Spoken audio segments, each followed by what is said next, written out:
సంవత్సరము శ్రావణవాసంలో చివరి వారము ఊరందరము కలిసి అడుగుల భజన చేస్తూ ప్రతి ఇంటి దగ్గర సంభావన తీసుకొని అన్ని ఒక దగ్గరికి చేర్చి ఇక్కడ వచ్చి మహానైవేద్యం చేసి స్వామివారికి అర్పించి మేమందరము భోజనాలు ఇక్కడ బండపైన చేస్తాము. ఎందుకు అంటే మేము ధనవంతులు బీదలు అనకుండా ఆకులు ప్లేట్లు అటువంటివి ఏమీ లేకుండా కలిసిమెలిసి అందరం ఒకటే ఇస్తరాకులాగా ఒక ప్లేట్లో తిన్నట్లుగా బండ మీద పెద్ద బండ మీదనే అందరము కూర్చొని భోజనం చేస్తుంటాం.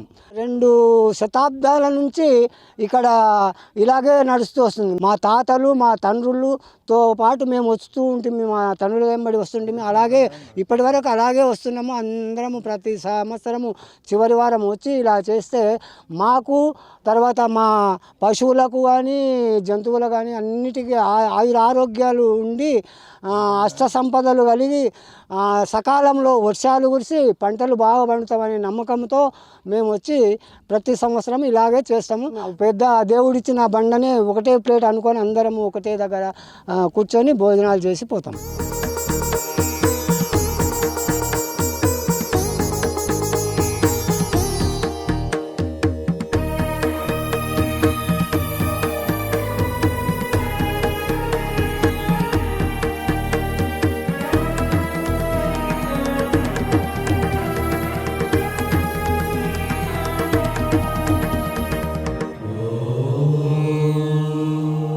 కురుమూర్తి స్వామి పాదం మోపిన బండ ఇక్కడ పిలిగుండ్ల దగ్గర.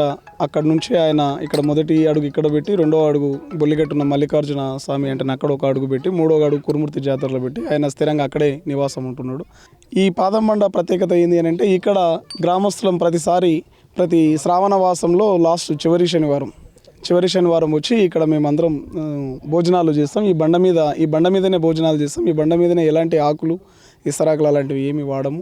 అనుకూలంగా రైతులకు పంటలు వండుతాయని మా పెద్దలు ఆనాటి నుంచి నమ్మి ఇక్కడ మేము భోజనాలు ఇట్లా అందరం ఇక్కడే చేస్తాము.